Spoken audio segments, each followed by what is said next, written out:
I guess everyone is a teacher here, because even if you aren't a teacher, please remember we are here because we've chosen a profession wherein we try and touch lives.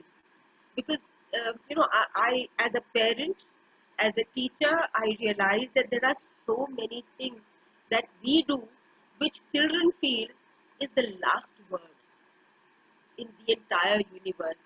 They wouldn't listen to their parents, they wouldn't listen to just about anyone but us. So we have this power to mold lives, and let's take this opportunity to try and maximize the potential of our children. And I feel, there's nothing very great doing that. You don't need money for it. You don't need to work very hard for it. It actually comes automatically, it comes naturally to most of us who feel that this is a passion with us. So I'll just start with my presentation, and I would like you to know that this presentation I made, and I'm rather happy with this. And the happiness is because there's something that comes through with the presentation, because it took me a lot of time. It took me almost a month to decide on which slides to use, what to write. In fact, I don't write much because I believe that we are going to do uh, an interactive session we're going to have, wherein we'll talk about everything that happens in a classroom. So let's look at this. If you see this, teachers, you will see that this globe is moving, and there are so many rays of light coming out of it. And I chose this because I feel that there's so much these children have within them. There's so much that they can you know we can do to hone their talent. And this is where the rays of happiness and the rays of their talent are coming out. It's going to be a little boring if I keep talking to you people. I'm hoping that you people will continuously give me some kind of feedback so that I carry on with it. See, look at this child. Poor thing, he's just dirtied himself. He's got dirty elbows, and look at his face. So, children can't be like us adults, wherein we have been given instructions that you have to sit like this. Socially, you have to behave like that. At home, you have to behave like that. So natural. So, and they're so unique, and they're so beautiful in whatever they do. Now here, if you look at these pictures, there's one child who is watering the plant. There's another one who's happily writing. You can see the smile on her face. She's happy and she's writing. There's another one who's got a hand on his head. He's saying, "What nonsense! What is this woman speaking about? I'm not interested." There's another child who is probably she's doing mathematics, because there are numbers here, and she looks so happy with those numbers. There's another one who also has his hands on his head, but he looks very, very handsome. He's probably looking, he's worn the best of his clothes, and he thinks he's very good looking. There's another girl here who's singing, and she's very happy singing. There's another child here who's serious, and he's working on his chessboard. So, teachers, there are 1, 2, 3, 4, 5, 6, 7 children. All 7 are doing different things, and each one of them is talented. Now, we can't, imagine that each one has to be the same. That just because this girl is singing, the others also have to sing, or just because one child is writing well, the others also have to write and enjoy it. That's not possible. So, now let's look at the next slide, where I tell you to observe. Let's observe our children. Now, observation becomes extremely, extremely important. And that is because if you have a look at the expressions of this lady, the teacher, she looks so happy interacting with these children. Now, this doesn't mean that we are going to be only looking at children who are this size. We are looking at children and we are observing children who are in grade 12, who are in grade 11, who are in 10, 9, 8, 7, 6, 5, whichever class. We have to observe each one of them because they are growing, and while they are evolving from pre-nursery to nursery to KG to 1, 2, 3, 4, 12, as the progression happens, as the growth happens, teachers, children in their adolescent age are very different from when they are very, very little, very tiny. So please observe them because that is how we are going to be able to maximize the potential of our children. Let us look at them and find out what exactly are they doing. And I'm moving on to the next slide. I have here an observation chart. Now I want for some time, I'm going to give you 5 minutes. And in the next 5 minutes, you have to write, oh, sorry. You have to write everything that you wish to observe with your children in your classroom. So the chat box is open, start writing. Teachers, please start writing.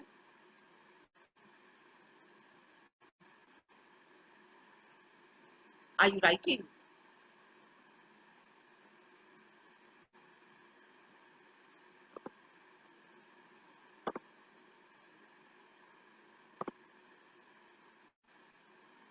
Is anyone writing? How do I know that they're writing? I don't see the chat box here.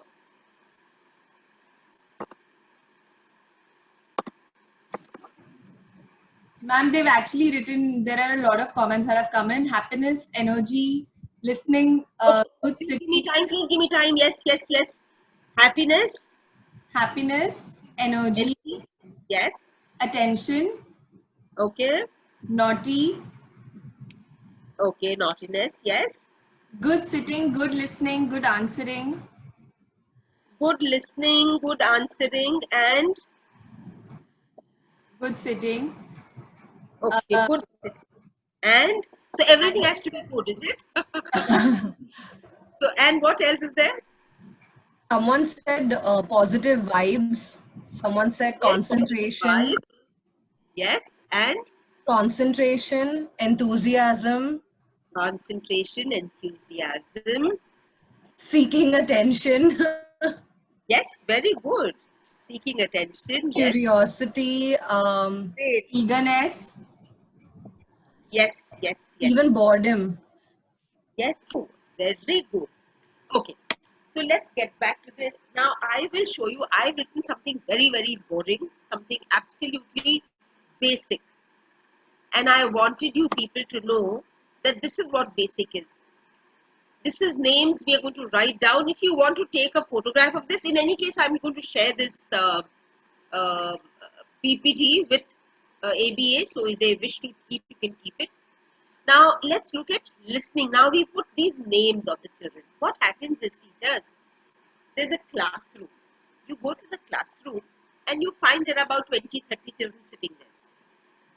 If you keep on asking only one child as to what the answer, the question is, or take my pen, or I will use your book, or keep these books there in my staff room.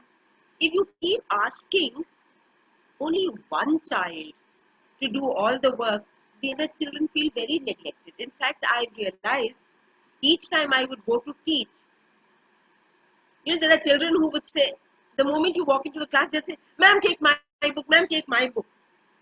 So if you take the book of one child twice, these children, the other children feel very jealous and they say, "No, ma'am, you didn't take my book, you took this child's book." So every day we can choose, okay, whose book did I take yesterday? I'll take somebody else's book today. So something like that. So anyway, we look at listening. Why listening? Just because a number of times we realize if we are observing the children, and we are observing them because we want to know how different or what is so special about these children, each child. So the names are there. You look at how they speak, how they listen, how they express themselves, how are they writing, what is their body language. That's very, very important. Because sometimes what happens is, now I'm trying to tell you something, but if I had to be like this and I say, okay, fine, listening, speaking, expression, you wouldn't like it much. But if I have to say listening, speaking, expressing, body language, so if I'm happy and I'm, expressing my language, myself, that is what is very, very important for children to do. Then we look at the previous report. Now what happens is previous report is very important because we have a system, and maybe if I get an opportunity, I'll tell you how reports have to be prepared, where we prepare reports and children, whatever special ability of the child, that gets known to everybody. Say class 1 teacher will pass on that report to the class 2 teacher. So don't get scared now. Teachers will say, oh, one more written work this lady is giving us. One more file to be prepared. Don't worry. I'll give you something very, very simple to do. You won't have to prepare anything much. I can assure you not much of written work needs to be done. It's just that it has to be a matter of habit as to how you prepare yourself. Then there is time taken for work. There are some people who are slow learners, but that's a different thing. Huh? And there are some people who are slow at writing or slow at working. They're two different things. Kindly do not get confused between slow learners and people who are slow at writing. Then taking instructions. There are some people who will not take instructions. And there are some people who take instructions very well. They may not be very intelligent. In fact, most of the intelligent people find it very difficult to take instructions. That's one difficult area for them. Getting along with peers. This is also very important. Because what happens is at home everybody is, there's one little kid at home, so everybody is listening to that child. And when you are with peers, it becomes difficult. Because nobody is listening to you, then you have to take care of yourself. Okay, now let's move. Next, I think we'll finish off with time. I have to do a whole lot of stuff. Now, we have to identify potential. Okay. I tried looking for these kind of photographs which were more Indian, with Indian children and Indian teachers. I couldn't find. I thought it wasn't nice for me to do half Indian, half Western. So I took all of them, whatever was available. Other next time I'm going to do everything with Indian people. Okay. Now let's look at the identifying potential. Now for identifying potential, once again, may I request you to please allow teachers to write, and then you'll have to read it out and I'm going to write it down for myself. Sure, ma'am. How do we identify potential?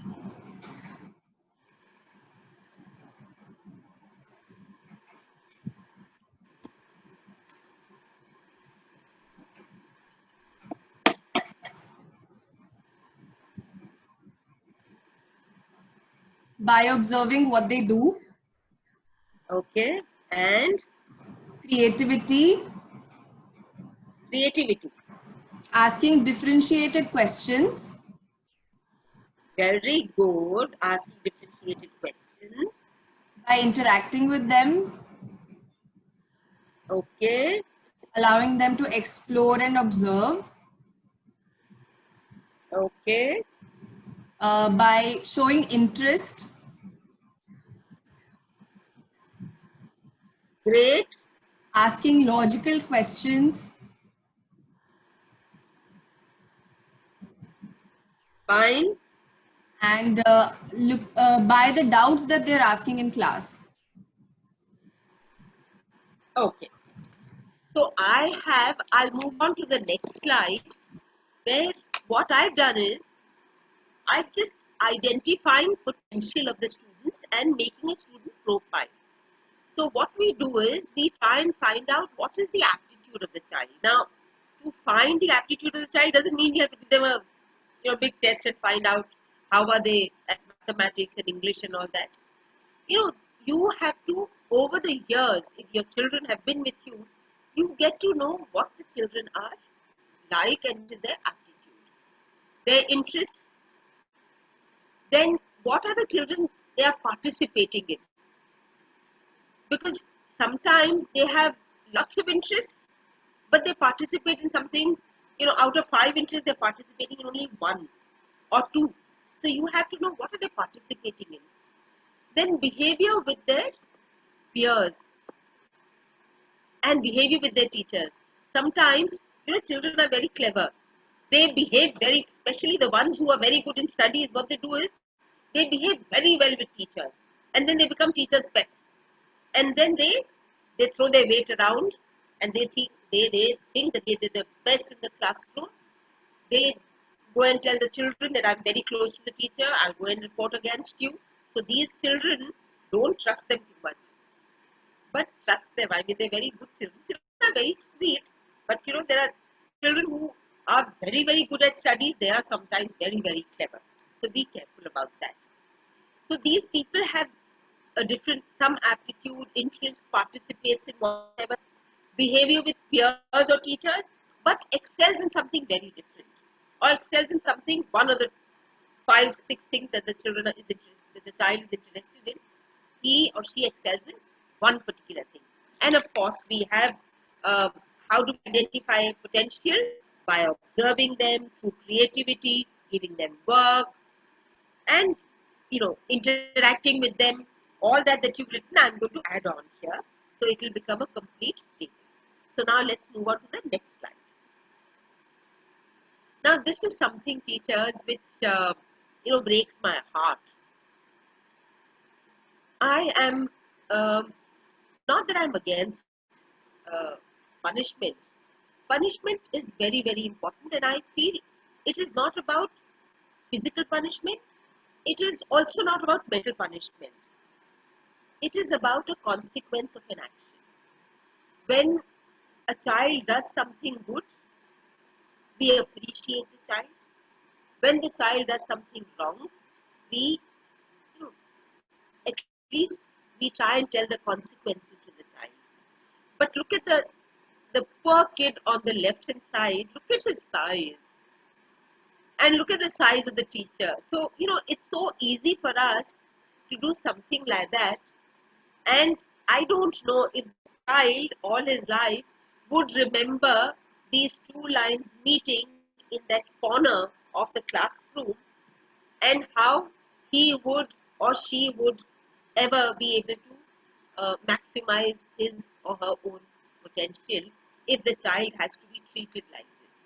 I don't think animals are also treated like that. So this is my request. This is the part of this. Because the next slide that I'm going to move on to, I'm going to ask you for your suggestions. How do we make students realize their mistake? Please start writing. I'm giving you 3-4 minutes. Start writing. What are your suggestions?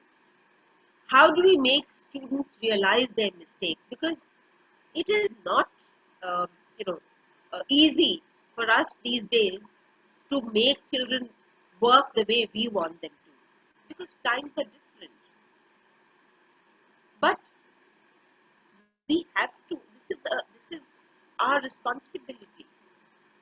So teachers, please write them down, and may I request you to please start reading it. Yes, ma'am. So here there are a few by explaining the consequences, by telling them that is not right. Okay, explaining the consequences, yes. By using empathy. Empathy, very good. Yes. By talking to them one-to-one and not in front of the whole class. That's a great thing. Okay. I always feel that when you appreciate in public. When you have to tell them something where they've done something wrong, do it in private. That's a very, very good, very important thing. Thank you, teacher, whoever has said that. Yes, ma'am. Through counseling. Yes, ma'am. By telling them moral stories. Oh, great. Yes. Again, there is a lot of people have said that through storytelling, this would work. Okay. Fine, ma'am. So that's it. All right.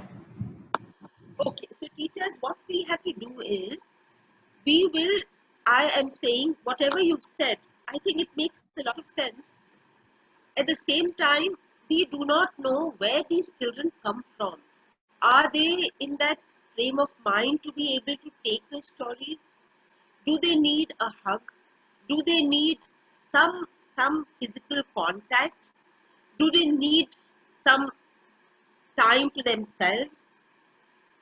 Uh, do you need to speak to their parents? Do they need counseling? Do they need cognitive behavior therapy? Do they need some medication? So we do not know how children behave in certain situations and what is the reason for that. And for that reason, I think it's very important for us to be able to stay in touch with the parents, stay in touch with the child. So we are looking at that, and now we're moving on to the next point. Providing opportunities to children. And I know that teachers, we have so many children in the class, and then you'll say, oh, it's so easy to say such things, but it's so difficult to do it. No, but teachers, really, it's not difficult. It's just not difficult. The day you realize that, okay, I'm going to do this. Fine, children, I don't have the time. That is why I've given you the right hand side. The photograph says, I don't have the time for each one of you to come and do it, to come and write something on the blackboard. But that's okay. 5 of you come together, you make a flower. Okay, so 5 of them together come here. Now the next 5 come here, do a sum. The next 5 come here, do something else. So teachers, we do have, we can find ways and means of doing these things. It's not difficult at all. We have all the time in the world. And I can assure you, if you invest your time like this, in the first few days of your classroom, children will become very close to you. You give them opportunity, have a flower arrangement competition in your classroom. Just tell them, go get some flowers. They'll make flowers out of, paper. They'll make flowers out of 100 things. You ask them, okay, let's play a game. The idea is that each child has to be felt that he is wanted in the classroom and he is being given an opportunity. That's it. So teachers, give them opportunities. If you have, I know that Aditya Birla group of schools, they are absolutely brilliant schools, all of them. You can give them the opportunity, take them to the field, let them see whatever is available in the school, and then let them sit. Okay, 2 days you sit here, 2 days you try your archery, 2 days you try Kathak or Bharatnatyam. Give them the opportunity. You try everything, and then you decide what you want. And I think it is possible. So providing opportunities, I'll just give you one small example. Now our grade 8, 9, 10, 11, 12, what happens is, children after grade 8, they have an option to choose either commerce stream or science stream. Now in class 8, children are so tiny, they don't know, and all parents want them to do science. So children come crying to us, ma'am, but I don't know maths at all, and without mathematics, I can't do science. So ma'am, could you please talk to my parents and tell them? In class 11, when they come, say science, humanities, or commerce, which one should I do? There are children who get so confused, they think this is such a big thing in their lives. They're on the verge of a nervous breakdown. So we tell them, don't worry. Go and sit in the science class for 3 days. Find out, what are you understanding it? Are you finding it interesting? Go there. Go and sit there in the commerce class. Give them the opportunity. Let them do what they want. Should I concentrate on football or my academics? Sit them, explain to them, ask the concept, explain to them. Do we have enough inter or intra-school events? Now this is where the opportunity is given. I'll give you a small example. We have this, inter-school, intra-school, we have English fests, and we do recitation, and we do elocution. So when we have these debates, what we do is, at the beginning of the year, there is one elocution piece which is given to the entire class 6 or class 7 or 8. That one piece is given 6 months in advance to the entire class, each child. And the teachers would come and ask me initially, ma'am, but there are 30 children in my class. I'm 3, 6, 3, 7, there are 21, 210 children. When will we listen to them? Where is the time to prepare them? So, there is something called natural elimination that happens. There are children who are not interested, there are parents who are not interested. You will find from each class of 30, there are only 3, 4 who are interested and who have learnt the poem after 6 months. So you have this natural elimination, but no one at any point in time can point a finger at you and say that you chose these 3 children. Secondly, you will never have the guilt that I never gave that child an opportunity. I tried, I gave it to him, but the child didn't take the opportunity. And if he or she didn't, well, then it's not my problem. We could only motivate them and give them this. But then the parents weren't interested to teach them, and the child also wasn't interested to learn the entire thing. Are we fair about participation of all? What happens is in the schools, I go to school and I realize every time those same 2 children, same 3 children. Why? I would say in school, let everybody participate, and then it does happen that those same 2, 3 children will go out. But then there will be others at least trying to compete with them, and then that will make a world of difference. Do we listen to our students? Are we listening to them? I mean, we need to listen to them. And of course, I wouldn't say that they cannot listen to us. They better listen to us first. So there has to be a relationship of mutual respect among teachers and students. So we listen to them, they listen to us, and that's it. It carries on like that. Do we allow student-led events? That's very important, I think. This is as teachers, as senior coordinators, as senior HODs, if you do get involved with this, please allow children to have events which are led by students, where teachers do not every time tell them, no, this magazine has to be written like that, no, this one will feel bad, that one will feel bad, no, or you have to check the language, you have to give them the direction, but let the students do certain things, only then are they given opportunities. Otherwise, it's always the teacher, the principal, the HOD, the coordinator, the mentor, somebody or the other is doing the work. Let them do it. Let them make mistakes. It's okay. They'll make mistakes and they'll learn. Let's move on to the next slide.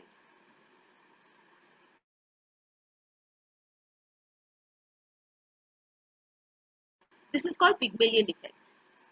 Now, what happens is there anyone who's read this book called The Pygmalion Classroom? Pygmalion in the Classroom, you haven't read it. Okay. If you've read it, good. If you haven't read it, please read it. It's a beautiful book called Pygmalion in the Classroom. Now, what happened in that story, that book is about 2 sets of children who were given to 2 different teachers.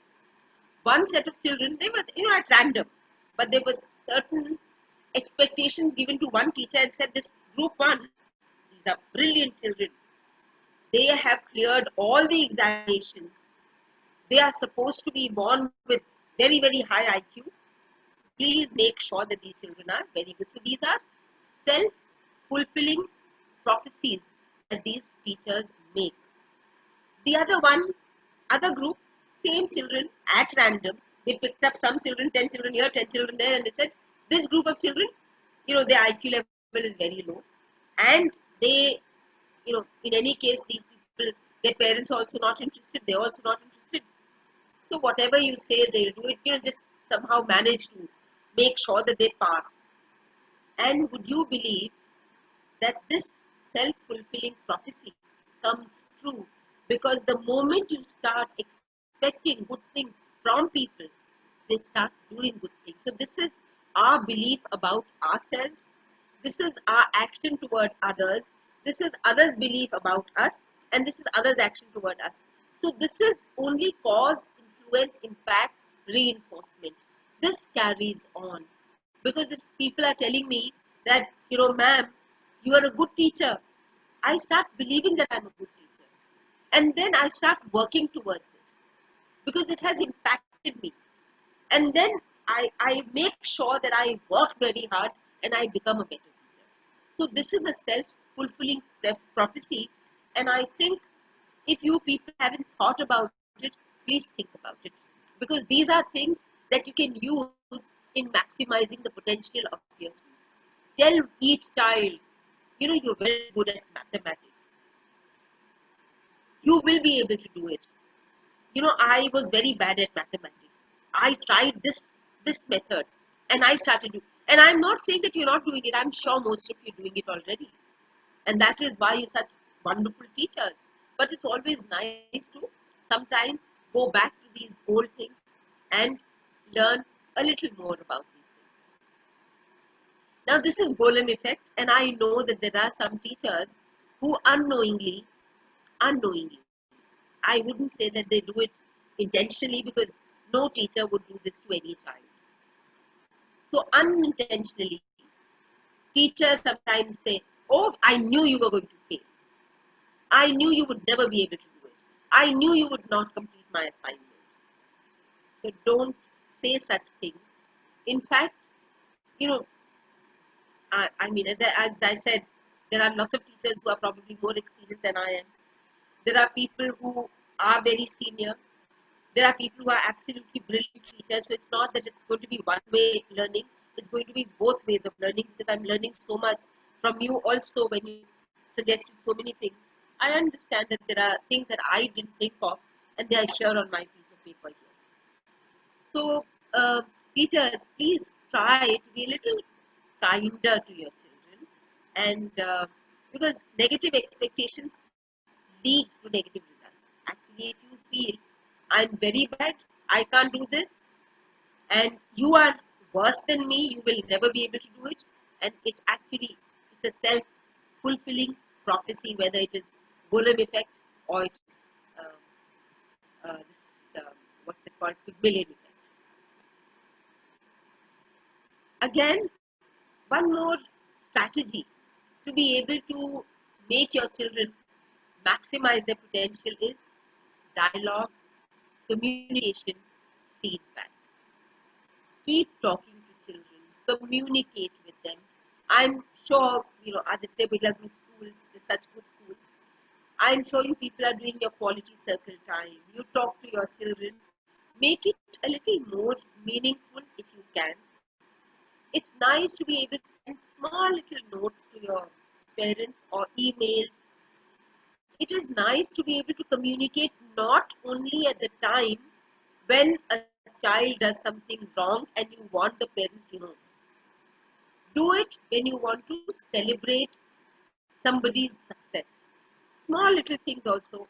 Write down that your son or your daughter, earlier she was never completing this work. Today she completed her work. And I'm very happy to do that.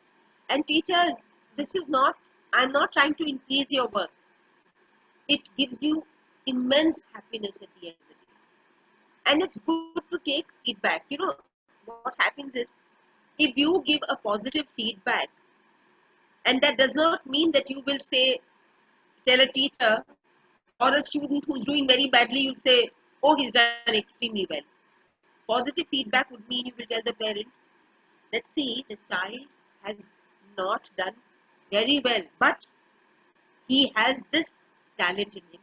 And I can assure you, if we work together, the child will be able to do better. So, you know, this is about hand holding, this is about scaffolding the child, and this is about scaffolding the parent as well. So, we believe that parents are co-educators, they are, you know, partners in education. So we have to hold their hand. Sometimes they're so, you know, they're so stressed out that they start misbehaving with us. So just hold their hand and tell them, ma'am, don't get angry.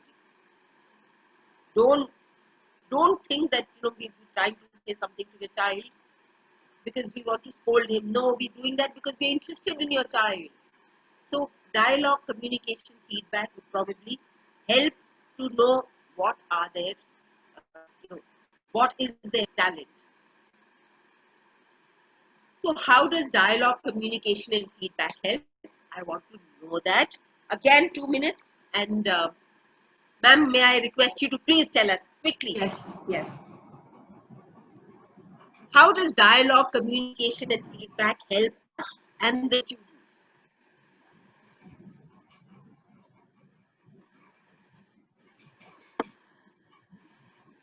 I think most of them have left the No, they're here. webinar. So somebody has said it helps create a good rapport with students and parents.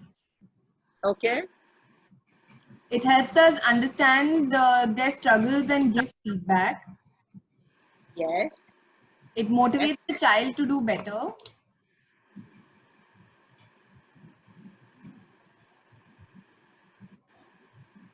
Okay, that's it. Is it? Helps in self-improvement. Self-improvement. Okay. Helps to understand the child's mindset. Science, mindset. Gives an opportunity for reflection. And self-improvisation with positivity.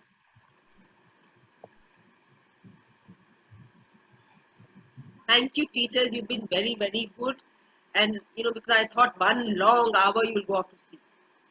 So so here I am going to tell you how dialogue, communication, feedback helps. Dialogue will, it will break the ice between two people. Communication helps you to, clear all your misunderstandings. And feedback has to be always constructive. Constructive, positive feedback to say that fine, it's okay. My school is not good. Yes, I know that it's not good, but tell us how to make it better, how to fix things. I don't know. I mean, I'm doing my best, but I didn't know beyond this. I don't know. So please help me. So I think that is very, very important. Now, we are going to be making a lesson plan, and that lesson plan is about various things that we're talking about. This, I must say, I have copied from the website. I copied from internet. So this is not made by me, but it's a nice way of just looking at it and saying how can I make not just a lesson plan for which I can make a rubric. I'm sure you people make rubrics. Rubric making by itself is a different kind of a workshop where people will learn how to. I'm sure you must have done that already, but it's so wonderful to be able to make different kinds of rubrics for different subjects, for different children, for children of different levels, different age groups. So it is absolutely wonderful. In fact, we can make rubrics for ourselves as well as to how we are as teachers. So it's very important for us to be able to learn to make rubrics. Now, this is something that I'm going to talk about, the expression. There's a lady who seems to be absolutely delighted for some reason. This man is happy. This lady is a little, maybe, surprised. This lady is crying. This lady is sad, and this man is angry. This is the way we express ourselves when we are adults and we are not in a classroom. How do we express ourselves when we are in a classroom? Now let's look at this.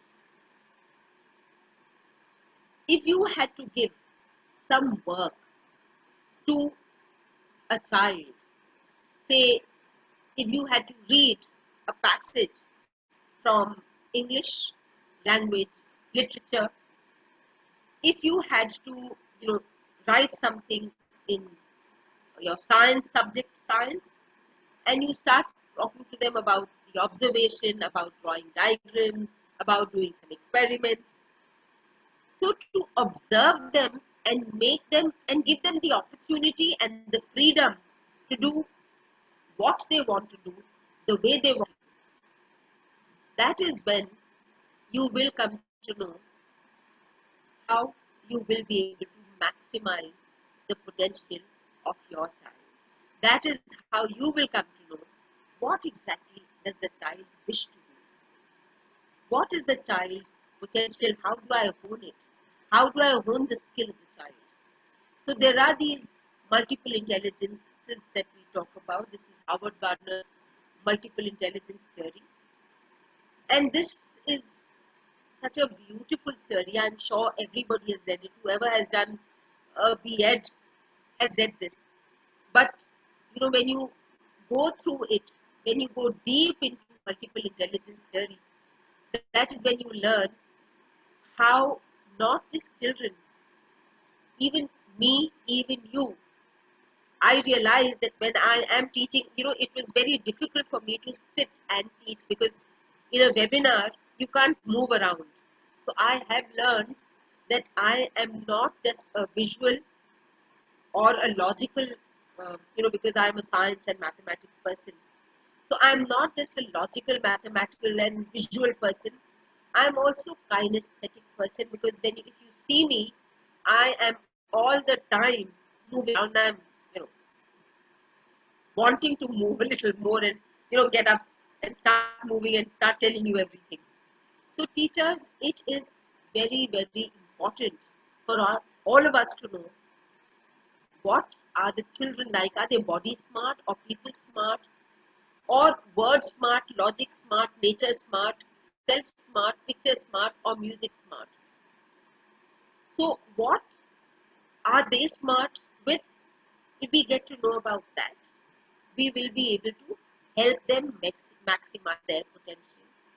And if we start learning about our own selves, there is something called self-appraisal.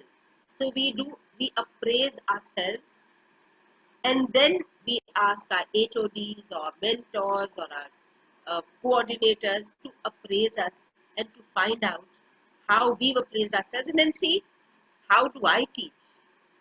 Do I teach more by, you know, um, interacting with children, or I use too much of, I speak a lot and I'm word smart, or I make a lot of graphs, or I make a lot of templates. So I'm a little logical in my thinking. So what am I doing? So you will understand what is your strength, what do I do, how am I smart, and then you'll be able to understand about children as well. And you will be able to bring about a lot of change in your teaching pattern also, and include everything else also in your teaching pattern. That's it. I think we are good right now. Ma'am, you had said that I should stop at Yes, ma'am. 5:50. Whenever you would like to start taking questions. So everybody is requested to put in their questions in the chat box, and on Facebook also everybody is requested to put in their questions in the comments. We will relay them one by one. So this last slide says that all of us, teachers are intellectually, naturally they have high intellect, and we have a lot of, I have a lot of regard for teachers, and I'm, I love my profession. I love it. So all of us are intelligent.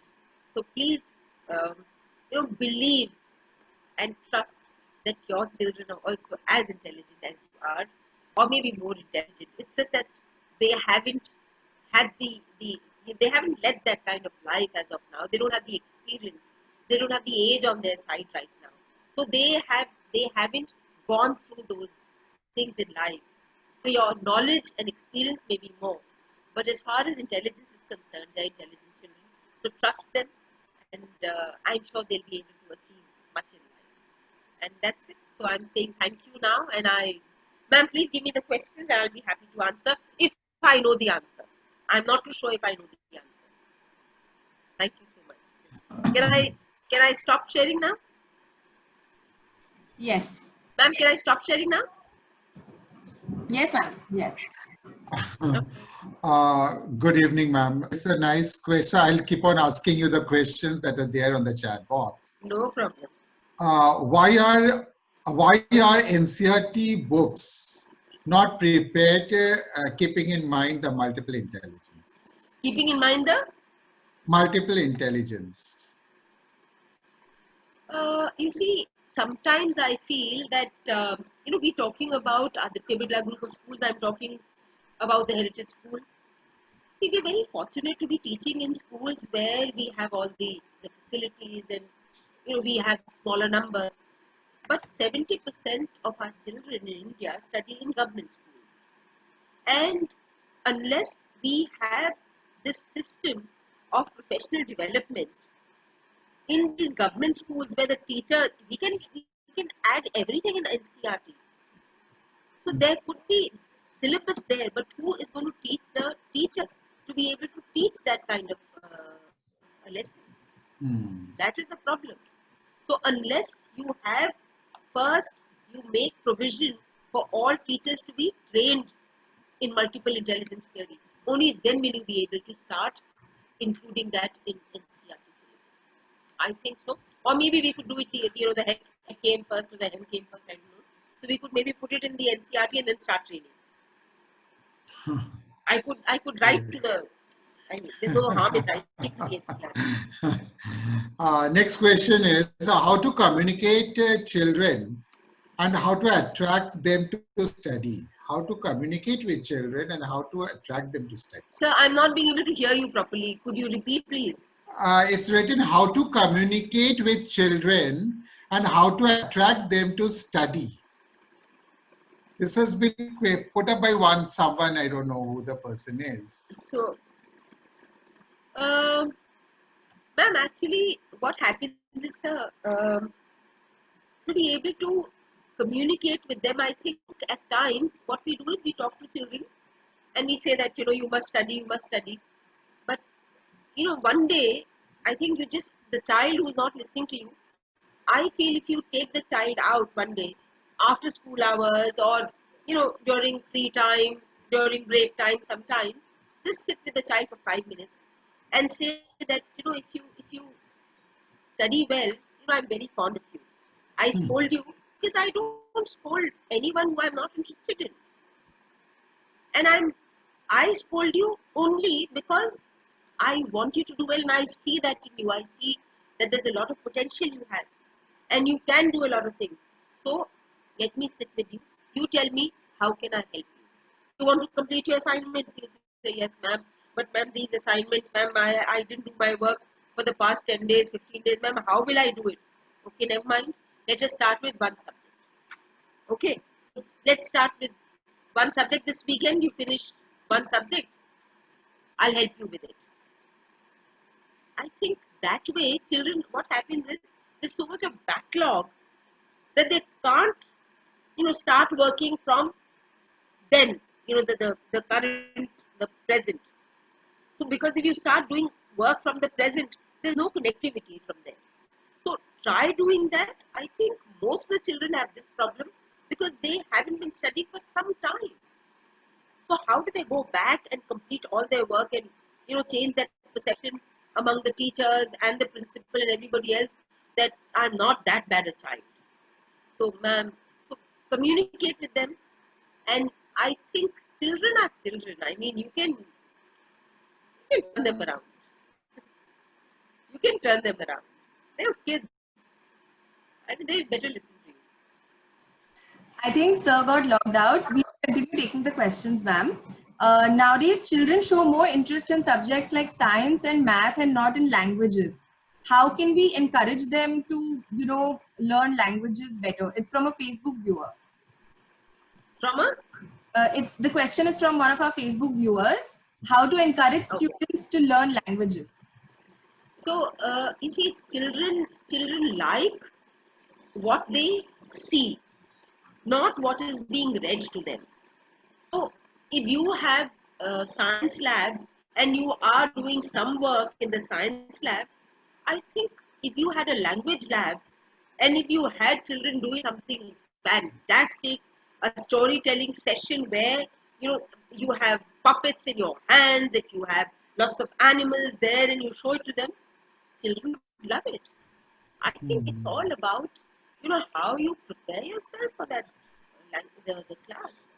Because I'm very, very clear about this one thing, that children are attracted to activity.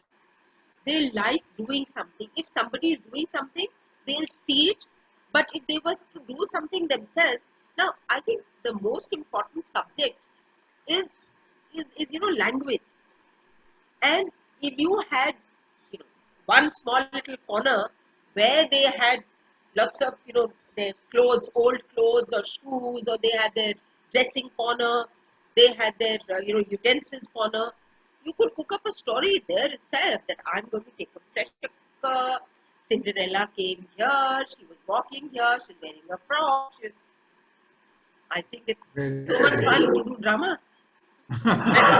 And if you can't do the drama, call me. I'm a drama expert. Actually, but related to what you said just now, Yeah. can you hear me? Yes, yes. There's a nice question. Ma'am, we want to do quite a number of activities, but we have limited time and parents believe in written work only. What is to be done now? See, Mr. Hore, parents believe whatever they believe. Let them believe. You know it better than parents. Parents are not teachers, you are teachers. So I would suggest that the HODs, the coordinators, the principal, you people sit together. Okay. And you devise some method. And you say, okay, fine, we're going to teach them like this. And you call a meeting of the parents.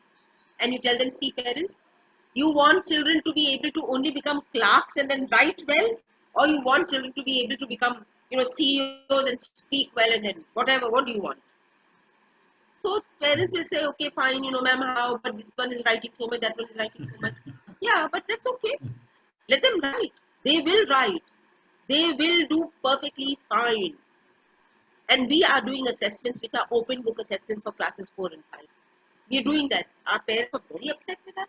And they said, no, ma'am, you've done group work and my child has come first always. Now my child is not coming first because in the group she has only dull children.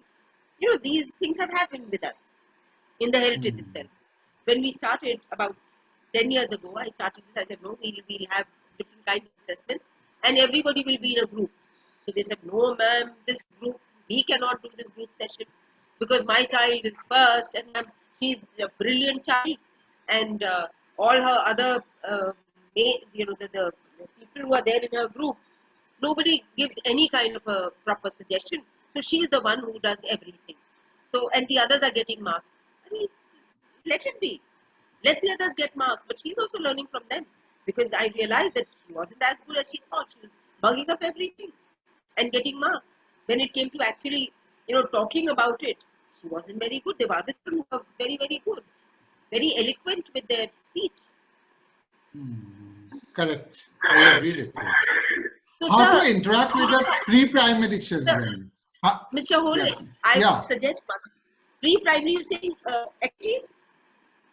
I don't know. This is a question by, I think so, Mr. Santosh, if I'm not mistaken. He has written how to interact with pre-primary children. How to interact with pre-primary children? That's what the question is. I don't know what exactly. But is he that wants gentleman to know. teaching in pre-primary?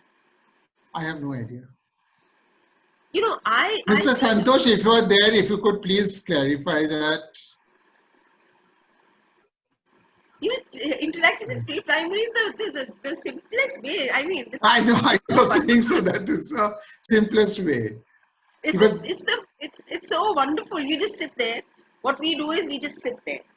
So they all sit around us in a classroom. We don't have chairs for our pre-primary children. Correct. We just have these cushions all over the place, and we have carpets, and we have these small little Side stools pillows, yeah. everywhere, and children just sit around you, and then you say, okay, I like ice cream. That's it, and then everybody starts. Ma'am, yesterday I had ice cream. Ma'am, tomorrow I will have ice cream.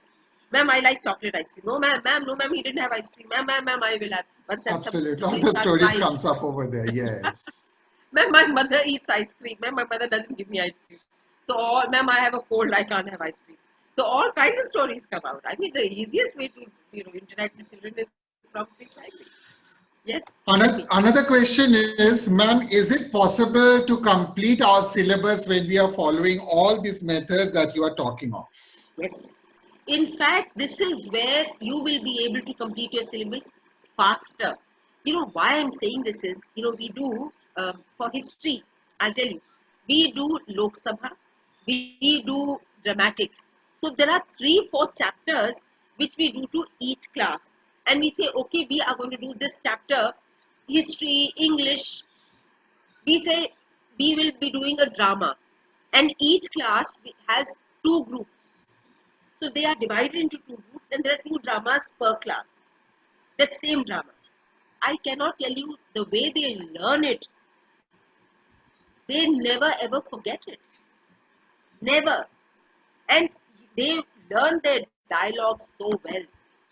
I mean, I think, Mr. Hore, I would suggest that you send them to some of the teachers to our school sometime. I understand. We do activities in the classroom. We don't have activities. Activities are there separately, of course, for them to play the guitar or tabla or something or the other.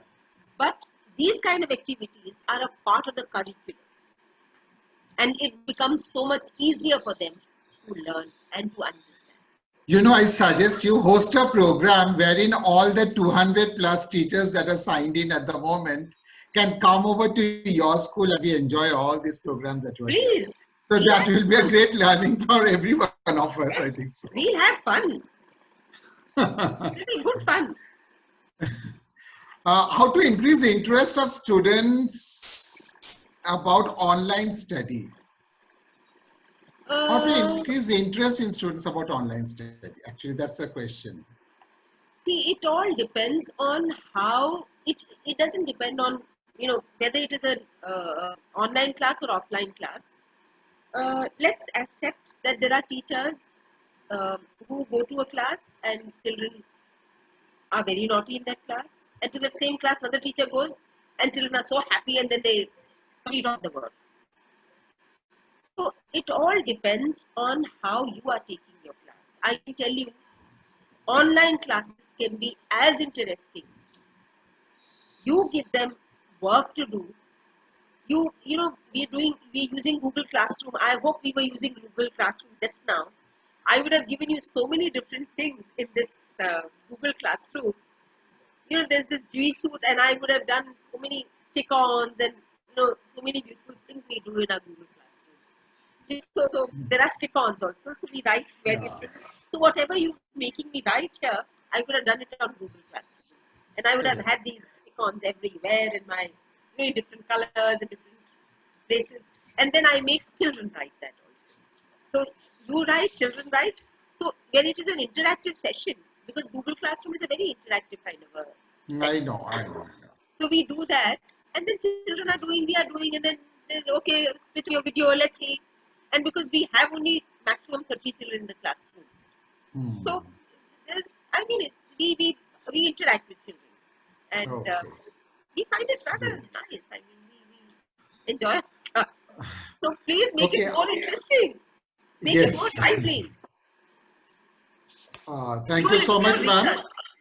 I don't know whether absolutely. I think so. Since all of us are into it, I mean, another couple of months down the line, I think so. All the people will be a very big experts in online classes.